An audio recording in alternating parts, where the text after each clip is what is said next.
abafite imitima yihebye, ceux qui ont le cœur qui sont inquiets, abafite imitima irimo umubabaro, ceux qui ont la tristesse dans leur cœur bitewe n'ibibazo by'iyi si, à cause des problèmes de ce monde, intambara za Satani, la guerre de Satan. Imana ibakize mu izina rya Yesu. Que Dieu vous guérisse au nom de Jésus. Abarwaye indwara zikira n'izidakira, Ceux qui ont les maladies qui guérissent et qui ont les maladies qui sont incurables. Imana ibakize mu izina rya Que Yesu. Dieu vous guérisse aussi au nom de Jésus. Prière avec Igihe Dieu. ufata ukagiha Imana, Le temps que tu prends, que tu donnes à Dieu, nicyo gihe ikoresha iguha imbaraga c'est le zayo. temps que Dieu utilise pour te donner ses forces.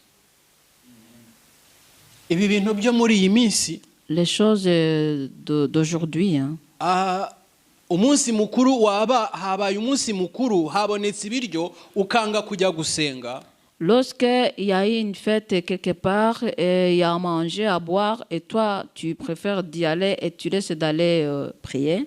Umunsi wari ufitemo igihe cyo guha Imana ugahitamo ukacyakiramwo abashyitsi wawe, Le moment que tu avais pour te le consacrer à Dieu et tu préfères de le donner tes invités à la maison. kugira abashyitsi wawe ni byiza, Avoir les invités chez toi, c'est bien. no kugira umunsi mukuru ni byiza, Même avoir le fait de faire la fête, c'est ariko bien. ibyo ntibirangirana n'igihe. Mais ce sont des choses qui terminent par le temps. Ibyo birangirana n'igihe nta kintu ukuye mu gihe. Tout ça se termine par le temps sans que toi tu gagnes quelque chose dans ce temps. Igihe uhereza Imana, Le temps que tu donnes à Dieu. umunsi umwe reka mbahe agatemoignage gato, Je vais vous donner un petit témoignage. sinshaka kuza gutinda. Je ne vais pas traîner. Nabonye akazi, J'ai eu un travail. mbereka ukuntu iyo uhaye Imana igihe, Je vais vous montrer. igihe uyihaye ni umutima ushaka Imana. Je vais vous montrer comment quand tu donnes le temps à Dieu, et donc ça veut dire quand ton cœur vraiment cherche la face de Dieu. Igihe uhaye Imana ni umutima wawe, Le temps que tu donnes à Dieu, c'est ton cœur que tu donnes à Dieu. mu buryo bw'umwuka. D'une façon spirituelle. Ngiye gufata umuntu ngo mutware, nagombaga kumutwara ahantu hato. Alors, je suis allé chercher quelqu'un que je devais déposer quelque part. Ku mayero make cyane Dans 55. une petite distance, vraiment de 55 €. Mpageze arambwira ati rero, Lorsque je suis arrivé, il m'a dit alors, ubu ngubu ndahinduye, maintenant je change d'avis. ndashaka ko tugenda Amsterdam. Je veux qu'on aille à Amsterdam. Kujya Amsterdam, Aller à Amsterdam, ntabwo nzi inshuro bikuba ya 55, je ne sais pas combien on peut multiplier à 55 €. ariko ni hafi mu gihumbi. Mais, mais c'est vraiment près de 1000 €. Ndangije Et puis, ndamubwira nta kibazo, je lui ai dit, OK, il n'y a pas de problème. ariko muri njye mpita mpamagara unkuriye unyobora, Et après, j'ai appelé mon patron. ndamubwira ngo ino ugende. Je lui ai dit, viens, tu vas avec lui. Aleluya. Amen. Kubera iki? Pourquoi? Amasaha yo kuza guterana hano byari kuza guhura. Parce que moi, quand je voyais le temps, je voyais que j'allais rater le temps de venir ici à Nari l'église. kugerayo 15h. Donc, moi, j'allais arriver à Amsterdam à 15 h. Kandi 15h ngomba kuba ndi muri Pierre Vivante. Alors qu'à 15 h, je devais être ici à l'église. Nabwira oya sinjyayo. Alors, je lui ai dit non, moi, je ne peux pas y aller. Kubera iki? Pourquoi? Igihe jewe cyanjye cyo gusenga cyo guterana ngihima. Parce que moi, le temps de prier, de se réunir avec les bien-aimés, je le consacre à Dieu. Nta kindi kintu kiri imbere yo cyaza kiruta kuza guterana na bene data. Il n'y a aucune chose que je peux mettre devant qui est plus important que de venir ici pour se rassembler avec mes bien-aimés. Alléluia. Amen. Izi mbaraga iyo zije mu buzima bwawe, Lorsque ces forces viennent dans ta vie, izi mbaraga zirakuyobora mu buzima bwa buri munsi. ce sont ces forces-là qui te conduisent dans la vie de tous les jours. Ils te donnent la direction. hereza imana igihe wakira imbaraga. Donne le temps à Dieu et tu reçois les Hereza imana forces. igihe wakira imbaraga zayo. Donne le temps à Dieu et tu vas recevoir cette force. Kenshi dusenga, reka mbabwire, Laisse-moi vous dire, twamenye iby'Imana, on a eu l'habitude de connaître la twamenye parole ibintu de Dieu. by'Imana, On a eu l'habitude. ariko ntitwamenye Imana. Donc on est devenu des professionnels, mais on n'a pas connu Dieu.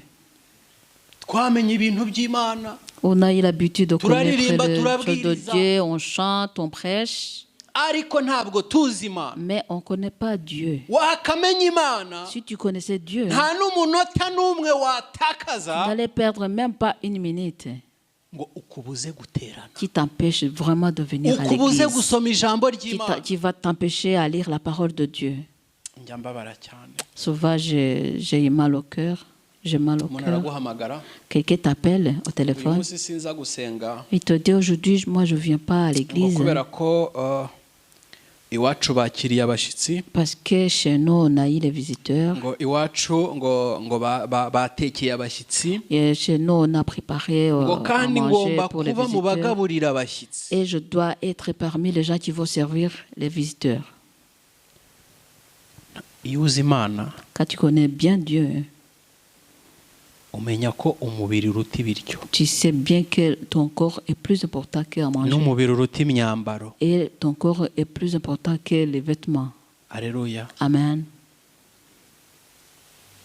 Mu isi Dans ce monde, hein, nta kintu na kimwe cyakagombye guhagarara imbere yawe uri gushaka Imana. il n'y a aucune chose qui peut te mettre devant toi au moment où toi tu es en train de chercher Dieu. Izi mbaraga zikuzaho iyo Imana uyigize iya mbere mu buzima Ces bwawe. forces viennent sur toi quand tu fais Dieu le premier dans ta vie. Izi mbaraga ziza zihindura. Ces forces-là viennent pour changer. Iyo dusomye Luka 19 turasanga umugabo witwa Zakayo. Quand on lit dans Luc chapitre 19, on voit un homme qui s'appelait Zachée. Zakayo yabonye Yesu kubera iki? Comment Zachée a vu Jésus? Pourquoi? Zakayo yumvise mu matwi yiwe, Zachée a entendu dans ses oreilles asobanukirwa ko haza kunyuraho Yesu. et il a compris qu'il y a Jésus qui allait passer par là. Mu mutima wagambirira kujya kumureba. Dans son cœur, il a eu la soif d'aller voir Jésus. Ahageze ngo koko abantu bari benshi ngo kandi yari mugufiya. Lorsqu'il est arrivé, il y avait des foules de gens et lui, il était de petite taille. Aravuga ngo nubwo ndi mugufi ngo ariko ndurira igiti cy'umuvumu mbona uwo mugabo Yesu. Il a dit, même si je suis de Alléluia. petite taille, je vais monter dans un arbre pour que j'arrive à trouver Jésus.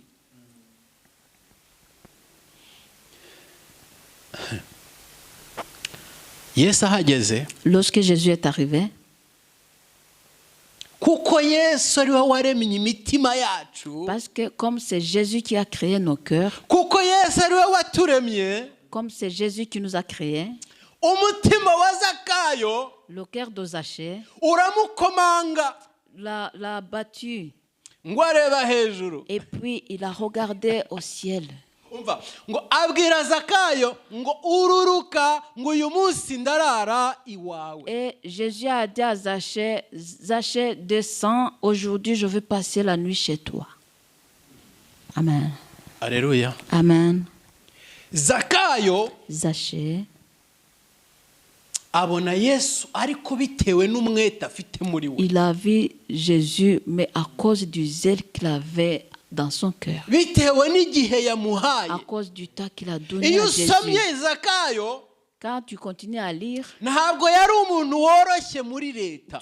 tu vois pas que Zachée, c'était quelqu'un qui est simple dans le service de l'État. Hein. Ngo yari umukoresha w'ikoro. Il était comme les gens qui travaillent à la douane. Amen. Amen.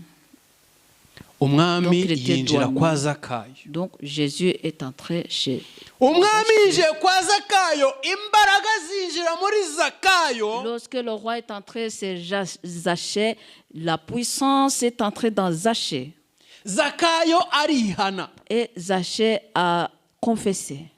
yesu atamubwiye ngo wihane. sans que Jésus lui a demandé de confesser. Imbaraga zonyine, Juste la puissance.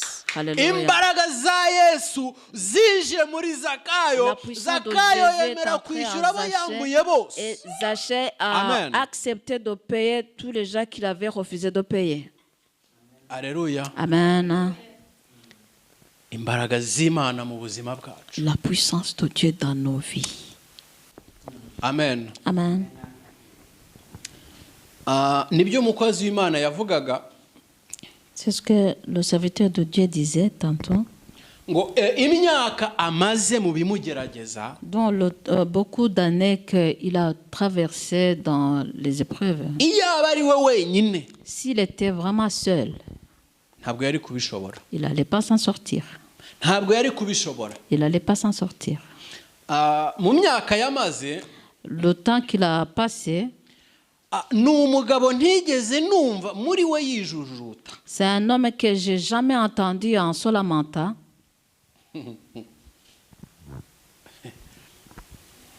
Ntabwo nigeze numva avuga ngo pite ngo sava pa sava. Ntabwo nabyumvise. Je n'ai pas entendu se lamenter. Izi ni imbaraga z'Imana ziduhagararamo zikadutsindishiriza. Ça, c'est la puissance de Dieu qui reste à nous et qui fait que nous pouvons vaincre certaines choses. Alléluia. Amen. Imbaraga z'Imana. Ça, c'est la puissance de Dieu. Imbaraga z'Imana ku buzima bwawe. La puissance de Dieu sur ta vie. Izi mbaraga z'Imana, Ces puissances. umugabo Sawuli, L'homme qui s'appelle Saul, yarenganyaga ubwoko bw'Imana, il faisait du mal au peuple de Dieu. akarenganya abakristo, Il faisait du mal aux chrétiens. ababwira ko bayobye. Il disait qu'ils ne sont pas dans le bon chemin. Umunsi yari atahiye wo kujya ahitwa i Damasiko, Le jour où il devait aller à Damasque, ngo yenda gusohorayo, lorsqu'il était prêt à y arriver, yenda kuhagera, lorsqu'il était prêt à y arriver, ngo umucyo ngo ukomeye cyane ngo uramumurikira. il a vu une grande lumière. Imbaraga z'Imana ziza mu mucyo, La puissance de Dieu est venue dans la lumière. ngo zimukubita mu maso, Il a frappé dans ses yeux. ngo arangije agwa hasi. Il est tombé par terre. Ijwi ngo rituruka muri wa mucyo, Et la voix est sortie de cette lumière. ngo riramubwira riti, Et puis il lui a dit, ngo undenganyirize iki? pourquoi tu me fais du mal? Umva imbaraga z'Imana. Écoutez la puissance de Dieu. Ijwi rimubwiye gutyo, Quand la voix lui a dit comme ça, ahita asubiza ngo urinde mwami. il a dit, qui es-tu, roi? Umva, Alléluia. yahise asobanukirwa ko ari umwami. Il a compris que c'est un roi. Amubwira ngo ni jyewe ujya urenganya. Il a dit, c'est moi que tu fais du mal. Alléluia. Amen. Izi ni imbaraga z'Imana zihindura. Ça, c'est la puissance de Dieu qui change. Ubwo bateraga Stefano amabuye, Lorsqu'on jetait du pied à Stéphane, Stefano bari kuyamutera, lorsqu'on lui jetait des pierres, arangije aravuga ngo Imana ibababarire ngo kuko mutazi ibyo mukora. et il a dit que Dieu vous pardonne parce que vous ne savez pas ce que vous êtes en train de faire. Alléluia. Amen. Dufite abakristo bari kwivanja kuri bene wabo. On a des chrétiens qui sont en train de se venger contre leurs bien-aimés. Dufite abakristo batukana. On a les chrétiens qui disent les mots sales, les insultes. Dufite abakristo bafite intambara mu mitima yabo. On a les chrétiens qui confrontent des problèmes dans leur cœur. Ntambaraga. Il n'y a pas de puissance de Dieu. Ese Kristo ntabwo yigeze agira imbaraga? Est-ce que Jésus n'a pas eu de puissance? Alléluia. Amen. Imbaraga. La puissance. Goliyati yari umunyembaraga. Goliath, c'était quelqu'un qui avait la puissance. Goliyati yari akomeye. Il était un grand homme. Ariko Dawidi amutera mu mbaraga zisumba byose. Mais David l'a attaqué dans la puissance de Dieu très haut. Aleluya. Amen. Dawidi atsinda Goliyati kubw'imbaraga z'Imana. Et David a vaincu Goliath à cause de la puissance de Dieu. Turasenga ariko ntidusengesha amagambo. Nous prions, mais nous ne prions pas par la parole. Dusengera mu mbaraga z'Imana. Nous prions dans la puissance de Dieu. Aleluya. Amen. Reka mbabwire. Laisse-moi vous dire, Kuza hano gusenga gusa, le fait de venir ici prier seulement, kubumbura Bibiliya ugasoma gusa, ouvrir juste la Bible et lire seulement, ni uburyo bwo gutunga umuntu w'imbere. c'est la manière de nourrir la personne de l'intérieur. Ni uburyo bwo gutunga umuntu w'umwuka, C'est la manière de nourrir la personne spirituelle kugira ngo uyu muntu abashe gutunga imbaraga. pour que cette personne puisse avoir la puissance. Aleluya. Amen. Umuntu w'umubiri iyo atariye ibiryo by'umubiri abura imbaraga. Quelqu'un qui porte la chair, quand il ne mange pas, il est faible, hein, il devient faible. Aleluya. Amen. Ni nako umuntu w'umwuka iyo agaburiwe iby'umwuka agira imbaraga. C'est comme ça que quelqu'un de l'intérieur qui est spirituel, quand on le nourrit les choses spirituelles, il a aussi la puissance.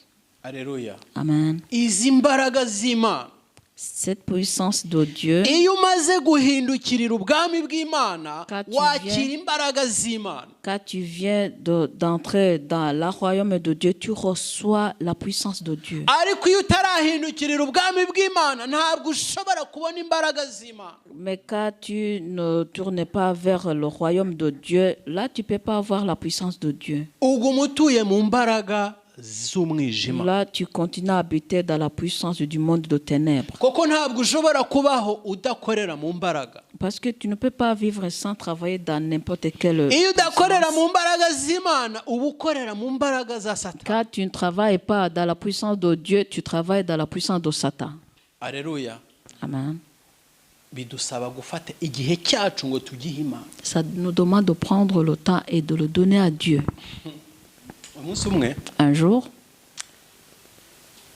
ni urugendo rwabaye rurerure kugira ngo nihane. c'est un long voyage qui a eu lieu pour que je sois converti, kugira ngo Et confesser. mpagarare uko Imana ishaka, pour que je me tienne comme Dieu le veut, kugira ngo ngende uko Imana pour ibishaka. que je puisse marcher comme Dieu veut.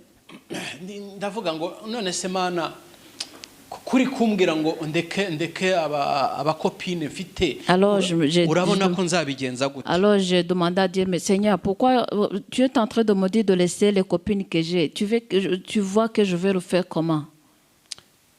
Ndavuga dore Mana ndacyari muto sindasaza. Et j'ai dit à Dieu, Seigneur, tu me vois que je suis encore jeune, je ne suis pas un vieux. Nari ntarasaza ubu nibwo nshaje. Je n'étais pas encore vieux, mais c'est maintenant que je suis vieux. Mbwira Imana ndavuga Mana none se bambwiye ko ngushobora byose, bambwira ko ufite imbaraga zishobora byose. Alors j'ai demandé à Dieu, mais Seigneur, on m'a dit que tu es capable de tout, que tu es tout puissant. Mbwira ko imbaraga z'Imana Quand je vous parle sur la puissance de Dieu, mu ijambo ziragaragaramo, dans la parole, on les voit. ariko izi mbaraga z'Imana zijya ziva mu byanditswe zikaza mu buzima bwacu. Mais cette puissance souvent vient des écrits et entre dans nos vies. Nakubise amezi 6. Et ça a fait 6 mois. Ibyo bintu ntongeye kubyumva binderanje. Et je n'ai jamais encore entendu ces choses-là qui m'ont dérangé. Bivuga ngo imbaraga z'Imana zakoze ku buzima bwanjye. Ce qui veut dire que la puissance de Dieu a touché ma vie. Ni naho nakuye inyigisho ivuga ngo sinzajya kwa muganga, nzajya mvuga ngo Mana icyo utashizemo hano mu mubiri kivemo. C'est là où j'ai pris la décision en disant que je n'irai pas chez le docteur et je vais rester ici. Et j'ai demandé à Dieu, Seigneur, ce que tu n'as pas mis dans mon cœur, dans mon corps, qu'il sort. Izi mbaraga iyo zituye muri twe niho duhinduka insengero z'Uwiteka. Car cette puissance habite en nous, c'est là où nous devenons le temple de Dieu. Alléluia. Amen. imbaraga z'Imana La puissance de ni Dieu. imbaraga zikiza C'est la puissance qui guérit. ni imbaraga zihindura C'est situation la puissance qui change la situation. ni imbaraga zihindura icyerekezo C'est cy'umuntu. la puissance qui change la direction de quelqu'un. Reka mbabwire, Laisse-moi vous dire. iyo wakiriye Yesu nk'umwami n'umukiza, Lorsque tu as reçu Jésus comme ton sauveur et ton Seigneur, ushobora gutakaza ibyo wari utunze, tu peux perdre tout ce que tu possédais. ariko ndashaka mbabwire ikintu kimwe gikomeye. Mais je vais vous dire une chose très importante. Umuntu utarakira Yesu nk'umwami n'umukiza, Quelqu'un qui n'a pas encore reçu Seigneur Jésus comme son sauveur et son Seigneur, uyu muntu ikintu cya mbere gikomeye atunga, la première chose que cette personne possède, icyerekezo cy'ubuzima. la direction de sa vie. Ubwo nari umupagani, Lorsque j'étais païen, numvaga nkomeye, je me sentais vraiment très important. ariko iyo ndebye ubuzima nabagaho, Mais quand je vois la vie que je vivais, nari meze nk'umuntu ubayeho utazi iyo ava n'iyajya. j'étais quelqu'un qui vivait, mais qui n'avait pas le sens de direction. Mu yandi magambo, umuntu utaravutse bwa kabiri, En d'autres mots, quelqu'un qui n'est pas né de nouveau, umuntu utari umwana w'Imana, quelqu'un qui n'est pas un enfant de Dieu, iyo avuye mu mubiri lorsqu'il quitte le corps, azerera mu kirere. il fait le tour, il tourne en haut. Iyo aturuna ashakisha ahandi hantu undi mubiri yajya guturamo. Et quand il est en train de tourner en haut, ça veut dire qu'il est en train de chercher un autre corps où il va habiter. Mu Kinyarwanda nibo twita abazimu. C'est ça qu'on appelle les mauvais esprits. Ni nayo mpamvu aba bazimu muri ibi bihe bya nyuma bari gukora cyane bakorera mu bwami bw'umwijima. C'est pourquoi ces derniers temps, ces mauvais esprits sont en train de travailler beaucoup en travaillant dans leur monde de ténèbres. Niyo mpamvu muzasanga comportement zitandukanye ari nyinshi mu isi. C'est pourquoi vous allez observer les différents comportements dans ce monde. Kubera iki abo bantu bapfa batarizeye umwami bakagenda bakazerera mu kirere. Pourquoi? Parce que c'est à cause de ces gens-là qui meurent sans avoir reçu Jésus comme leur Seigneur ou leur Sauveur, et ils commencent à être vagabonds dans le ciel. Amen. Ariko iyo wakiriye Yesu nk'umwami n'umukiza, Mais quand tu reçois Jésus comme ton Sauveur, ton Seigneur, ubugize icyerekezo, tu as la direction, ubuzi aho uva ukamenya n'aho ujya. tu sais d'où tu viens et où tu vas. Alléluia. Amen. Niyo mpamvu kuzambona nasibye aha ngaha. C'est pourquoi le fait de me voir absent ici, Kumbona nasibye, me voir absent muzansengere. là, il faudra prier pour moi vraiment. Muzansengere. Là, il faudra prier pour moi. Iyo wakiriye umwami umenya iyo uva ukamenya iyo Lorsque tu ugira reçois Jésus, tu ubuzima sais bwawe d'où tu bugira viens intego. et où tu vas. Donc, tu as le programme de ta vie. Muzi impamvu? Et vous savez pourquoi? Ntabwo twebwe tugitekereza ibyo muri iyi si cyane. Nous, on ne pense plus les choses de ce monde.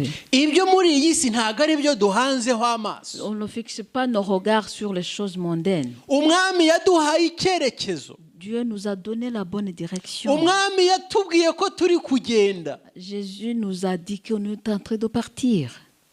Ntabwo tucyubakiye aha ngaha. On ne s'appuie pas sur les choses que nous voyons, non. Biza gute rero? Comment ces choses-là viennent? Imbaraga z'Imana iyo zituye muri wowe. Quand la puissance de Dieu habite en toi, wowe. c'est Dieu qui est en toi. Ni Imana ikubwira ngo twebwe turi kugenda. C'est Dieu qui te dit que nous sommes en train de partir. Kandi aho tujya n'ah'agaciro cyane kuruta aho turi. Et là où nous allons, c'est l'endroit qui est plus important, plus que là où nous sommes maintenant. Alléluia. Amen. Izi ni imbaraga z'Imana. Ça, c'est la puissance de Dieu. Ibi mubona abakristo baracyakunze iby'isi, ibya goshi, ibya droite, iby'inyuma, barakurura byose baratwara, ntibaramenya icyerekezo barimo. Le fait de voir les chrétiens qui aiment les choses mondaines, ils prennent les choses de gauche, ils prennent les autres de droite et de derrière, c'est parce qu'ils ne connaissent pas encore la direction. Alléluia. Amen. Akira imbaraga z'Imana. Reçois la puissance de Dieu. Mu mbaraga z'Imana ntabwo dukorera idini, ntabwo Dans la tuba puissance de abanyedini. Dieu, Oya. on n'est pas les religieux, non. Mu mbaraga z'Imana tuba mu idini, ariko idini ritaba muri twebwe. Dans la puissance de Dieu, on est dans la religion, mais la religion n'est pas en nous. Alléluia. Amen. Mu mbaraga z'Imana ntabwo twimika ibindi bintu byose mu mitima. Oya. Dans la puissance de Dieu, on n'a pas d'autres choses qui viennent Ahubwo vivre dans nos cœurs, twakira non. ubwo bwami butazatsindwa Par contre- bukaducagurira ibyo tubamo. Par contre, on reçoit la puissance là qui va toujours, qui ne sera pas vaincue, mais c'est cette puissance là qui sépare, qui choisit ce que nous devons vivre. Amen. Amen. Ngo ibasha gukora ibiruta cyane ibyo dusaba. Il fait au-delà de tout ce que nous lui demandons. Twebwe iyo dusaba Imana dusaba bito. Nous, quand on demande quelque chose à Dieu, on demande très peu. Ariko ibasha gukora cyane ibiruta ibyo dusaba. Mais il est capable de faire au-delà de tout ce que nous lui demandons. Alléluia. Amen. Ngo ariko ikorera ku mbaraga zayo zikorera muri twe. Mais il agit sur sa puissance qui agit en nous. Alléluia. Amen. Imbaraga z'Imana zikora bingana iki muri wowe? Alors, la puissance de Dieu, comment il agit à quel niveau en toi? Imbaraga z'Imana muri wowe La puissance de Dieu en toi, zingana gute? elle est à quel niveau? Paulo yandikira Timoteyo Lorsque Paul écrivait à Timothée, ngira ngo ni ibice bibiri ariko ntago tuhasoma, on va pas aramubwira ngo lire là. ngo ubuhenebere bukabije ngo bwo mu minsi y'imperuka. Il a dit le fait de ne plus prier Dieu dans ces derniers temps. Ngo ubuhenebere mu yandi magambo gusubira inyuma kw'abakristo. Le découragement des chrétiens, en d'autres mots, Gusubira inyuma le recul des chrétiens. ni ukuvuga ngo imbaraga z'Imana mu bakristo zizagenda zibavamo Ça veut dire zibakamukamo. que la puissance de Dieu dans les chrétiens va partir tout doucement. Iyo imbaraga z'Imana ziri kuva mu bantu, Lorsque la puissance de Dieu est en train de quitter les êtres humains, hari izindi mbaraga ziba ziri kwinjira. il y a les autres puissances qui entrent en eux. Alléluia. Amen.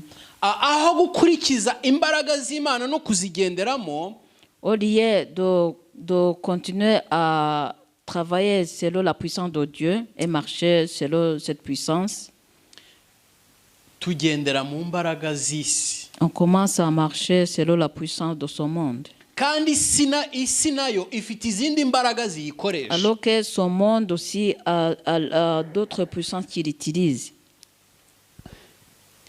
Hari umuntu wahishuye Il y a quelqu'un qui a révélé, ahishura uburyo abamarayika bamanukanye na Satani, il a révélé comment les anges ont descendu avec Satan.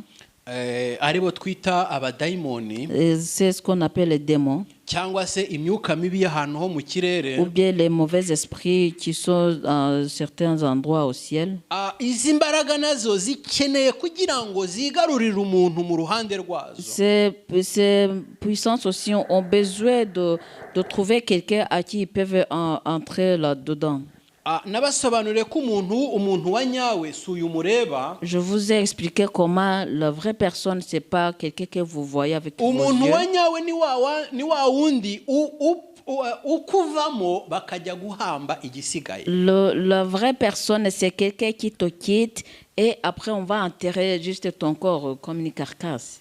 bisobanuye ngo umubiri w'umuntu niwo umubiri akoreramo. Ce qui veut dire que c'est le corps d'un être humain, c'est là où le Satan travaille là-dedans. Nababwiye ko iyo utwaye imodoka uri umushoferi iyo igize ikibazo. Je vous ai dit que lorsque tu conduis en tant que chauffeur, quand tu as un problème, bivuga ngo programme z'umushoferi ziba zibaye stoppe. Ça veut dire que les programmes d'un chauffeur se stoppent par là.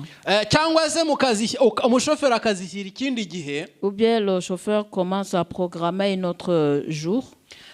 Ni ukuvuga ngo n'umuntu rero iyo umubiri ugize ikibazo. Ça veut dire qu'un être humain quand son corps rencontre un problème. Umuntu w'umwuka ari uzabona Imana akamuvamo. La personne qui est l'esprit et cet esprit c'est ça qui verra Dieu. Bivuga ngo ibyo yakoze mu isi biba birangiriye aho. Ça veut dire que tout ce qu'il a fait dans ce monde s'arrête là. Ibyo birangiriye aho. Ça s'arrête là. Niba utarubashye Imana Si uri tu mu n'as pas gihombo. obéi Dieu, ça veut dire que tu es en tort. Niba warubashye Imana ujya mu nyungu. Si tu as obéi Dieu, ça veut dire que tu umuntu vas uvuye mu bénéficier mubiri cela. ntabwo asaba nta nubwo asabirwa. Quelqu'un qui quitte ce corps-là, on ne peut pas prier là sur lui. Il ne peut même pas demander qu'on prie pour lui. Umuntu uvuye mu mubiri ntasenga nta nubwo asengerwa. Quelqu'un qui quitte ce corps, il peut plus prier. On ne peut même pas prier pour lui.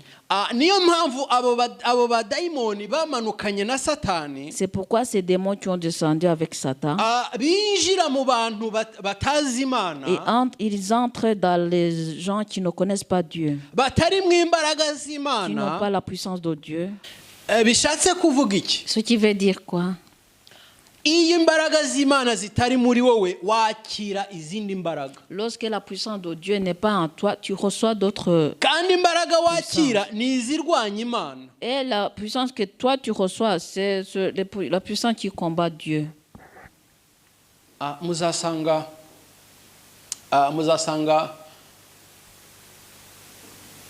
umuntu akubwira ngo ibyo ndi gukora c'est mon droit cyangwa n'uburenganzira bwanjye. C'est là où tu vas trouver quelqu'un qui va te dire, moi ce que je suis en train de faire c'est mon droit et voilà.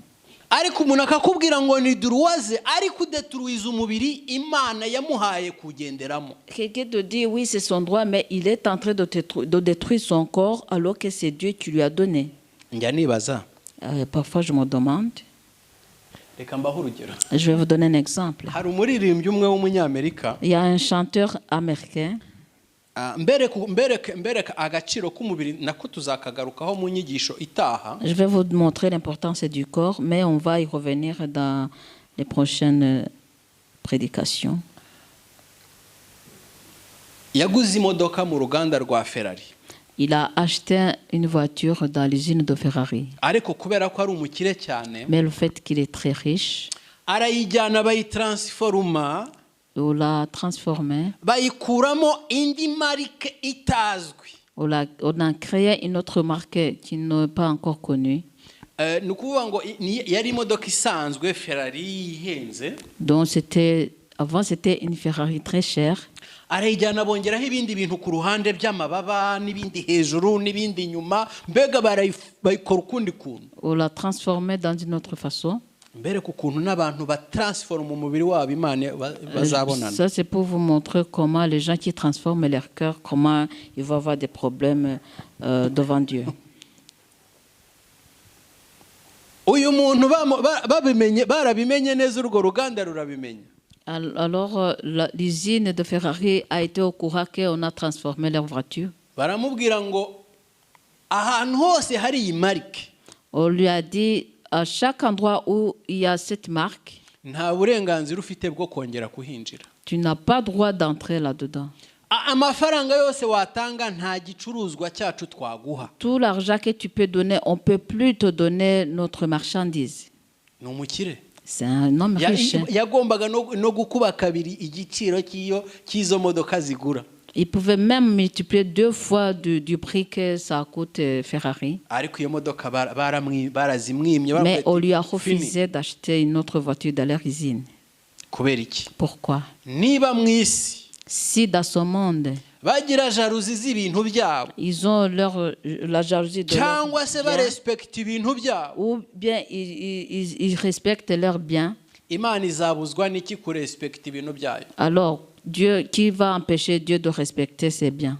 Aleluya. Amen. Aba badayimoni nibo bihishuriye umudamu umwe witwa Yezebeli dusanga mu bami ba kabiri. Ce sont ces démons qui se sont révélés à une dame qui s'appelle Jezebel, qu'on trouve dans 2 Rois.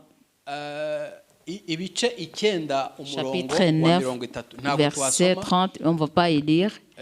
Birakwiye cyane C'est très important yuko dushaka imbaraga z'Imana. qu'on cherche la puissance de Dieu. Kubera iki? Pourquoi? Uzisanga uri gukora ngo bombe nucléaire. Tu vas te retrouver en train de créer, par exemple, une bombe nucléaire. Iyi bombe ubu bwenge wakiriye ntabwo buturuka ku Mana. Ça veut dire qu'en créant cette bombe, l'intelligence que tu as reçue, ça ne vient pas de Dieu. Imana ntabwo yigeze itanga ubwenge cyangwa revelation zideturuiza abantu. Dieu n'a pas donné la révélation pour détruire les gens. Ijambo ry'Imana riravuga ngo La parole de Dieu dit, ngo umugisha Uwiteka atanga la bénédiction que Dieu donne, ngo nta mubabaro yongeraho, il n'y a pas la tristesse qui la suit. nta no kubabaza abandi Il n'y a yongeraho. pas le fait de faire souffrir les autres. qui Ariko ibyo l'ajoute. byose muhishurirwe bibabaza abandi. Mais toutes ces choses qu'on vous révèle qu'il faut du mal aux autres, Ntago bivuye ku Mwami. ça ne vient pas de Dieu. Aleluya. Amen. Mw'isi nta kintu na kimwe gikwiye kukurangaza. Dans ce monde, il n'y a aucune chose qui peut te Satani distraire. azakwereka ko ubonye opportunité. Satan va te montrer que tu as l'opportunité. Satani azakwereka ko nusiba rwose ubonye ni amahirwe ubonye yo kubona icyo kintu. Satan va te montrer que si tu t'absentes, c'est vraiment Ariko la chance uburyo de trouver uzibuza cette icyo chose. kintu ugaha agaciro Imana, Mais si tu vas te priver cette chose et que tu niko donnes gaciro l'importance à nawe Dieu, uzahabwamo imbaraga. c'est là où c'est cette valeur-là, là où tu auras reçu la puissance de Dieu. Laisse-moi vous dire, Iyo murebye isi lorsque vous voyez ce monde, mubona igenda cyangwa mubona isubira inyuma? est-ce que vous voyez qu'il avance ou bien il recule? Ndibuka nkiri umwana muto Lorsque j'étais un petit enfant, twaguraga fanta yo kunywa 25. on achetait un Fanta juste 25 francs rwandais. Ubu nonaha fanta igeze ku mafaranga 500. Maintenant, le Fanta coûte 500 francs rwandais. Ngeze hano muri Belgique Lorsque je suis arrivé ici en Belgique, 2008, en 2008, kadi yuzuzwaga n'amayero 50 cyangwa 60. quand on faisait les courses, c'est pour remplir le caddie, c'était 50 euros ou 60 Kanete euros. yaguraga mu masantime. La canette de Fanta, 50 on l'achetait dans les 50 centimes. Ntimubyibuka ibyo bintu? Oui, on se rappelle. 50 centimes. Oui. Ubu iyo ugiye kwireba arye bakubwira ngo nenero nonanefu gutyo. Et parfois, quand tu vas l'acheter maintenant, on te dit soit 1 euro ou 99 cents. Mwibuke cyane. Rappelez-vous, Ni igihe abantu bari kwiga basohora n'amadiplome. c'est le moment où les gens sont en train d'étudier et être diplômés. Mwumve, Écoutez bien, abantu bari kwiga babona za diplome. les gens sont en train d'être diplômés. Icyo gihe barigaga. Genda umwana Depuis ce fanta igura temps-là, ils 25. étudiaient au moment où le Fanta coûtait 25 centimes. Niba biga ubuzima bw'abantu ntibworoha ahubwo bugakomera bimaze iki? Alors, s'ils étudient et que la vie continue à être très chère, à quoi ça sert? Si biga se so byakagombye kuba byiza. Normalement, comme ils étudiaient, c'est là où les choses allaient se passer bien. Bivuga uko bigenda gutyo bizamuka. Ça veut dire que le fait que ça continue à monter, donc à devenir très difficile, Ntabwo bishobora gusubira inyuma. ça ne peut pas Ngo retourner bizabe en byiza. arrière et que ça va être bien. No. Non. Ibihe nk'ibyo nibyo dukeneye gushakamo Imana. C'est ce moment-là que nous devons vraiment chercher la face de Dieu. Abanditsi banditse nkunda kureba mu bitabo byinshi. Les écrivains qui ont écrit souvent, je lis certains livres. Uko ibi bintu bizamuka. Comme ces choses-là continuent à augmenter, niho bazageraho bavuga ngo umuntu yapfa akavuga ngo ariko se ngo ubu si ukwangiza. C'est là où on va dire que si quelqu'un meurt, on va dire est-ce que c'est pas gaspillage? Bamukubite mu isafuriya. C'est là où on pourra le mettre dans la casserole pour le manger. Reka mbabwire. Laisse-moi vous dire. Ni igihe cyo gushaka imbaraga z'Imana. C'est le moment de chercher la puissance de Dieu. Muri Bibiliya byabayeho. Dans la Bible, ça a été comme ça. Abagore babiri Les deux femmes, bajya inama, ils ont eu la réunion entre eux. aho ati turarya umwana wawe, On va manger un enfant, ton enfant. ubutahana tuzarya iwawe. La prochaine fois, on va manger ton enfant. Ni igihe cyo gushaka imbaraga C'est le z'Imana. moment de chercher la puissance de Ibyo Dieu. mudatekereza ko byabaho bibaho. Ce que vous ne pensez pas que ça ne peut pas exister, ça existe. Mais le moment où les gens sont distraits, Muzi strategie za Satani. vous connaissez les stratégies de Satan? Satani akreye ibintu bituma abantu barangara. Satan crée des choses qui le font distraire. Amafilime menshi, Il y a beaucoup de films. filime ntabwo ari realite, ntabwo ari ukuri, ni ikinyoma. Le film, c'est pas vraiment ni réalité, c'est un mensonge. Abantu filime bakayubahiriza ariko gusenga no. Les gens essaient de respecter l'heure de film, mais le temps de prière, non. Satani ashaka iki? Qu'est-ce que Satan veut? Ashaka ko ibyo bihe byihuta wowe utigeze ugira icyo umenya. Il veut que ces choses-là avancent vite sans que toi tu saches quelque chose. Ibi biciro byose bizamuka turi hano. Tous ces prix-là augmentent au moment où nous sommes là. Wowe ukabimenya ugeze kuri magaze gusa. Et toi, tu le sais au moment où tu vas au magasin. Ariko babizamura turaha. Mais il monte quand nous Ibihe sommes ici. bihinduka turaha. Les choses changent au moment où nous sommes ici. Ariko umunyambaraga z'Imana Mais quelqu'un qui est rempli de la puissance de Dieu, akomerera muri ibyo bimugoye cyangwa bigoye isi. il devient toujours courageux. Il est toujours courageux dans ces choses qui sont difficiles dans ce monde. Alleluia. Amen. Isi iri kugenda igera aho kurangira. Le monde va arriver à sa fin.